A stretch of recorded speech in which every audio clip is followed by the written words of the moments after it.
সর্বোচ্চ কোর্টের রায় দিয়েছে।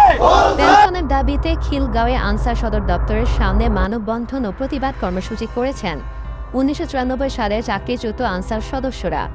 এ সময় তারা জানান 2018 সালে হাইকোর্টের দেওয়া রায় অনুযায়ী চাকরিচ্যুত আনসার সদস্যদের যাদের চাকরির বয়স আছে তাদের চাকরি ফিরিয়ে দেওয়ার নির্দেশ আজও বাস্তবায়ন হয়নি।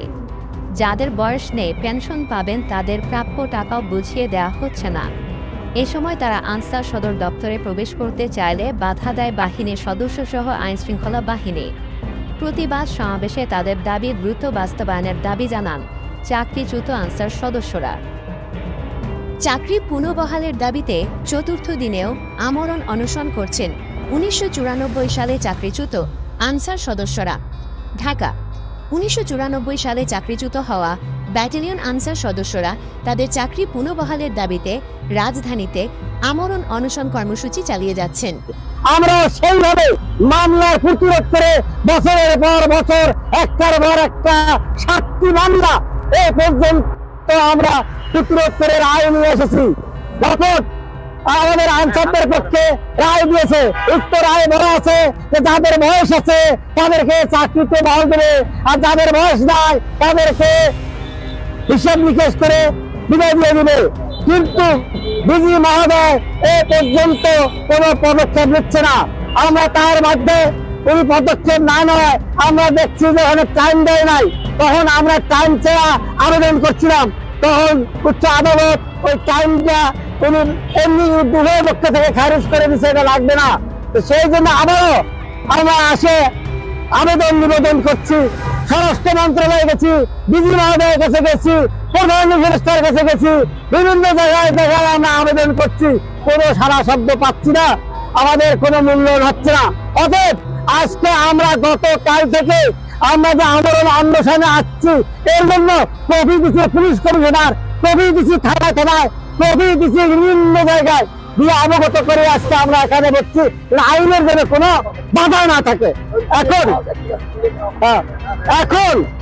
এখন আমরা যে আইন নিয়ে, যে ডকুমেন্ট নিয়ে, যে রায় নিয়ে সত্যভাবে আমরা এখানে বসে আছি, পারলে আমাদের গান উঠে দেখ, না পারলে আমাদেরকে ব্যবস্থা করুক। দুইটার একটা অপশন, হয় আমাদেরকে চাকরিতে বহাল দিতে হবে, আর না হলে আমাকে আমার যে রাস্তা আইনেছে সেই রাস্তা আমাকে যেতে হবে, এছাড়া আমাদের কোনো অপশন নাই।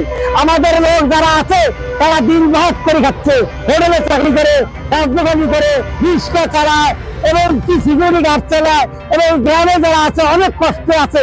এদের কি 15 বছর, 10 বছর, 20 বছর চাকরি করে ইয়ং বয়সটা ডিপার্টমেন্টে ধ্বংস করছে, কোনো বেনিফিট পায় নাই, কোনো লাভ হয় নাই, শেষ জীবন ত্যাগ করছে তারা। এখন মামলা দিয়ে বিজয় দিচ্ছে, মামলা যেভাবে ধরা দরকার, সংসার বাড়ি ঘর ছেলে মেয়ে ত্যাগ করে মামলার প্রতিরোধ করে মামলার মাধ্যমে আমরা আইছি। দিদি মামলা দিচ্ছে ভালো হচ্ছে, আমরা ওই মামলার মাধ্যমে আমরা আইছি রায় নিয়ে, সেই রায় কেন মানবে না? যদি আমাদের সাজা হতো, যদি আমাদের ফাঁসি হতো, উনি কি সীমা দিত? দয়া করতো? কোন সরকার কি দয়া করতো? কেউ দয়া করতো না। আজ আমরা আইনের মাধ্যমে, আইনকে ছোট করে আইনের মাধ্যমে আমরা এই জায়গায় আছি। কেন উনি আইন মানবে না? এই দেশের সংবিধান, এই দেশের আইন, প্রধানমন্ত্রী কেন একদম জাতিসংঘীয় মানে সবাই সে আইন মানে, উনি মানবে না কেন? উনি লিখিবেন আমরা আইন মানি না, উনি লিখিবেন, উনি আমাদেরকে বলুন আমরা কোর্টের আইন মানি না।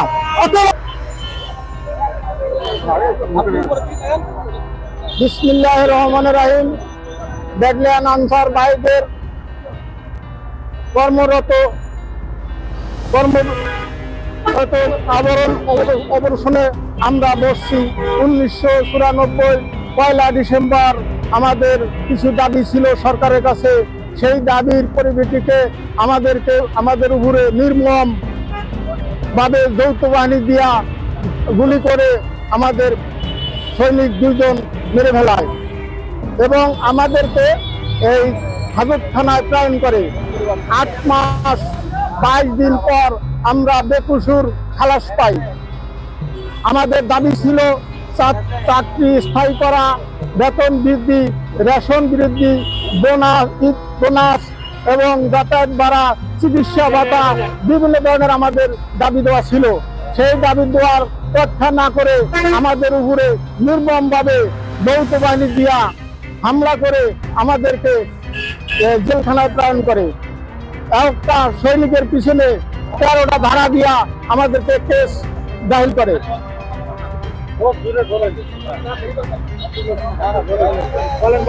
আমরা 8 মাস 22 দিন পরে এই 13টা ধারার বেপুরুষ খালাস পণ্য বহাল দেয় সরকার। সর্বোচ্চ আদালতের নিম্ন আদালত থেকে সর্বোচ্চ সুপ্রিম কোর্ট পর্যন্ত আমরা এই মামলায় লড়ি। আমাদের পক্ষে রায় হয় 1922 সালে। আমাদেরকে এ পর্যন্ত চাকরিতে যোগদান করানো হলো না। আমরা জানি না আইনের কোথায় ফাঁক আছে এবং ডিপার্টমেন্টের মহাপরিচালকের কাছে কি তার পরিচয়পত্র আছে বা আমাদের উপরে ক্ষোভ আছে। আমরা চাই বাংলাদেশের প্রধান উপদেষ্টা ডক্টর ইউনূস স্যারের আহ্বান করি, বৈষম্য ছাত্র আন্দোলনের উপদেষ্টা, আইন উপদেষ্টা, স্বরাষ্ট্র উপদেষ্টা, প্রতি উপদেষ্টা, অর্থ উপদেষ্টা, আমি সবাইকে দৃষ্টি আকর্ষণ করছি, আপনারা এখানে আসেন, দেখেন গরিবের পেটে লাথি। তারা আজ খাইতে পায় না, তারা ইচ্ছা চালায়, মাটি কাটে, তারপরে তারা এই দুইটা ভাত খাওয়ার জন্য, ছেলে মেয়ের মুখের আদাব যোগানোর জন্য আমরা ভীষণভাবে আমরা ক্লান্ত হয়ে যাচ্ছি। আমাদের বয়স শেষ। আমাদেরকে চাকরিতে যাহাতে পূর্ণ বহল করে যাদের চাকরির বয়স আছে তাদেরকে যোগদান করানো হোক, আর যাদের চাকরির বয়স নাই তাদেরকে বিভিন্ন সুযোগ সুবিধা দিয়া পেনশনে আমাদেরকে অব্যাহত করা হোক। আমি বাংলাদেশের জনগণের কাছে আকুল আবেদন করছি, এই বাংলাদেশে 25 কোটি বাঙালির মধ্যে আমরা কিছু সংখ্যক গরিব নিরহ মানুষ আমরা চাকরি করতেছিলাম। আমাদের উপরে নির্মমভাবে বিমান হামলা গুলি করে আমাদেরকে ধ্বংস করে দিয়েছে। আজ আমরা ছেলে মেয়েদেরকে লেখাপড়া করাইতে পারছি না, আমাদের ছেলে মেয়ের মুখে 10টা টাকা স্কুলে যাবে দিতে পারছি না। আপনাদের ছেলে মেয়েরা তো উচ্চ বিলাসতায় চাকরি করছে, ডেইলি 5,000, 10,000, 20,000 টাকা খরচ করতে পারতেছেন, কিন্তু আমাদের ছেলের মুখে 10টা টাকাও খরচ করতে পারতেছি না। আমাদের কি দোষ ছিল, আমাদের কি অপরাধ ছিল যে আমরা চাকরি করতে পারলাম না? আমাদের সেই যাতে আমরা এই ব্যাটালিয়ন আনসারের সদস্য বিন্দু বিভিন্ন কর্মরত যারা পিসি, এপিসি, নায়েক, হাবিলদার যারা বেসিক হিসাবে চাকরি করে সুযোগ সুবিধা পায়, তাই সরকারের কাছে আকুল আবেদন, আমাদের চাকরি পুনর্বহাল করা হোক, চাকরিতে যোগদান করা হোক। মহাপরিচালকের কাছে আকুল আবেদন, আমাদের চাকরিতে জয়েন করান, যদি না চাকরিতে যোগদান করান। যতক্ষণ পর্যন্ত আমাদের চাকরিতে যোগদান করাবেন না ততক্ষণ পর্যন্ত আমাদের এই কর্মসূচি, আমরণ, অনশন, ধর্মঘট চলবে চলবে চলবে। আমাদের উপরে যদি কোনো ধরনের কোনো আসে আমরা মোকাবেলায় এখানে থাকবো। আমাদেরকে মেরে ফেলান, আমাদের বাঁচার কোনো আশা নাই, আমরা বাঁচতে চাই না। আমাদের ছেলে মেয়ের জন্য আমরা বাঁচতে চাই, আমরা আমাদের ছেলে মেয়ের মুখের আধারের জন্য আমরা এখানে বসছি। আমরা সবার কাছে আকুল আবেদন, মিডিয়া ভাইদের কাছে আমার আকুল আবেদন, আপনারা বাংলাদেশের মিডিয়া সাংবাদিক, আপনারা দেশ পরিচালনা করেন, আমাদের দিকে আপনারা তাকান, গরিবের দিকে একটু তাকান, যাতে আমরা ভাত খাইতে পারি, আমাদের প্রভাবের মুখে আঘাত দিতে পারি। এই তো আমার বক্তব্য শেষ করছি। আসসালামু আলাইকুম। আমি আমির হোসেন, 20 আনসার ব্যাটালিয়নের সদস্য। আমি 1994 সালে চাকরিচ্যুত ব্যাটালিয়ন আনসারের সদস্য। আমরা ডিসেম্বরের 19 তারিখ, ডিসেম্বরের 1 তারিখ আমাদেরকে বিভিন্ন বাহিনীতে অ্যারেস্ট করা হয়েছে।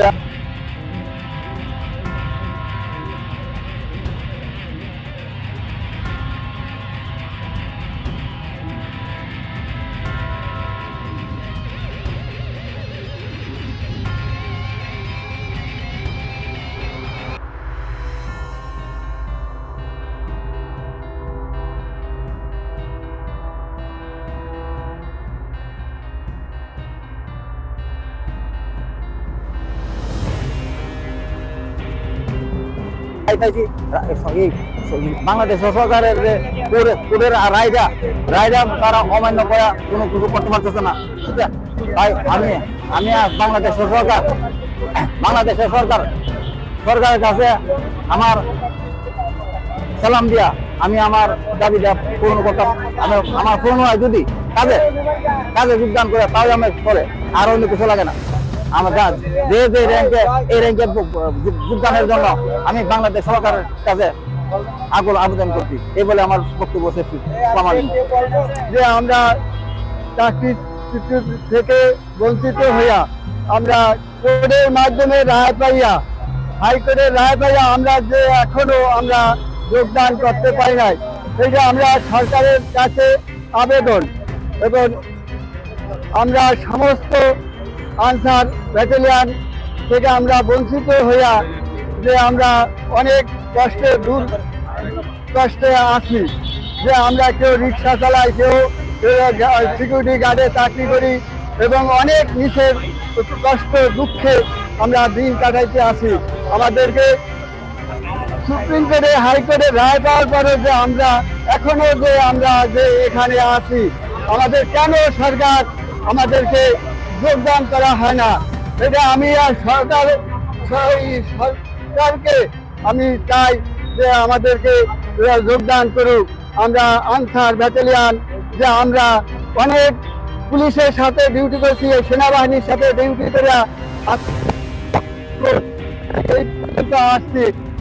চাকরি থেকে।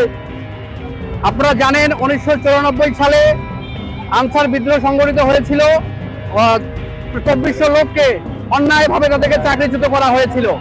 সেই ঘটনা আজ থেকে 30 বছর আগের ঘটনা। তারপর থেকে তেনারা আদালতে মামলা করা হয়েছিল। আদালতে মামলা করার পর থেকে তাদেরকে নির্দোষ প্রমাণিত হয়েছে। তাদেরকে আনসার সদস্যরা যারা এখানে উপস্থিত হয়েছেন, তাদের একটাই দাবি, তাদেরকে কেন পুনর্বহাল করে নেওয়া হচ্ছে না। আদালত কর্তৃক তাদেরকে নির্দেশ প্রমাণ করার পরেও, তাদেরকে পুনর্বহাল করার নির্দেশ প্রদান করলেও তাদেরকে এখনো নেওয়া হচ্ছে না। আপনারা জানেন, চাকরিচ্যুত করার পর থেকে আনসার সদস্যরা মানবতার জীবন যাপন করছে। আমিও একজন 19 ব্যাটালিয়ন আনসারের সদস্যর সন্তান। আমি আজকে এখানে আমার আঙ্কেলদের সঙ্গে সম্মতি জ্ঞাপন করার জন্য এখানে এসেছি। আজকে যদি আমার বাবার চাকরিতে থাকতো, আমরা সুন্দরভাবে জীবন যাপন করতে পারতাম। আমি ভালো খেয়ে ভালো করে একটা ভালো জায়গায় গিয়ে পড়াশোনা করে ভালো জায়গায় প্রতিষ্ঠিত হতে পারতাম। কিন্তু ভাগ্যের কি নির্মম পরিহাস, অন্যায়ভাবে চাকরিচ্যুত করার কারণে আমরা ভালো মতো জীবন যাপন করতে পারি নাই। আজকে আমরা একটা আশা নিয়ে এখানে উপস্থিত হয়েছি। আমি আমার বাবার পক্ষ থেকে এখানে রাজপথে দাঁড়িয়েছি। যেন দ্রুত সরকারকে অনুরোধ করবো এবং ডিজি মহোদয়ের কাছে আবেদন থাকবে, অতি দ্রুত যেন চাকরিতে পুনর্বহাল করে নেওয়া হয়। আর যদি প্রত্যাহার না করা হয়, তাহলে এই আন্দোলন অনশন চলবে। প্রিয় মিডিয়া ভাইরা, আপনাদের কল্যাণে দেশবাসীতে বাংলাদেশের আনাচে কানাচে যেখানে আনসার সদস্যরা, আমার আঙ্কেলরা ছড়িয়ে ছিটিয়ে আছেন, আপনারা সবাই চলে আসুন। আপনাদের দাবি, ন্যায্য দাবি, আপনাদেরকে আদালতের মাধ্যমে নির্দেশ প্রদান করা হলেও এখনো জয়েন করে কেন নেওয়া হচ্ছে না? ভিতর থেকে কোনো আশ্বাস দেওয়া হচ্ছে না, তারা কোনো আলোচনার জন্য করছে না। কেন তুচ্ছ তাচ্ছিল্য করা হয়েছে, কেন মূল্যায়ন করা হচ্ছে না?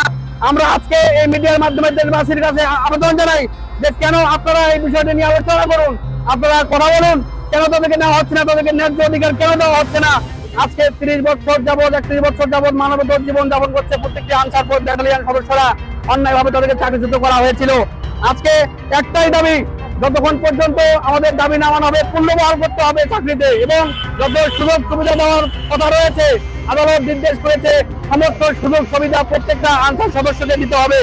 আজকে আমি আপনাদের কাছে আকুতিভাবে অনুরোধ করছি, সরকারের কাছে অনুরোধ করছি, ইউনিট সরকারের কাছে এবং ডিজি মহোদয়ের কাছে, যেন সকল আনসার সদস্যদেরকে যাদের ফিটনেস ভালো রয়েছে, তাদের কাজ করতে পারবে, তাদেরকে জয়েন করে নেওয়া হোক, এবং যারা বয়স হয়ে গেছে তাদেরকে সুযোগ সুবিধা দিয়ে তাদেরকে রিটায়ারমেন্ট দেওয়া হোক। এই আহ্বান রেখে এই অনুরোধ আমি সরকারের প্রতি করছি।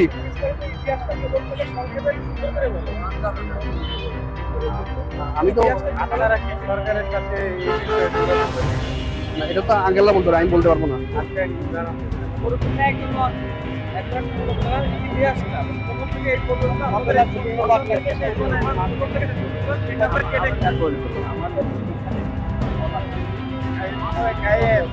আমাদের বিজ্ঞানের সূত্রপাত বলা আমাদের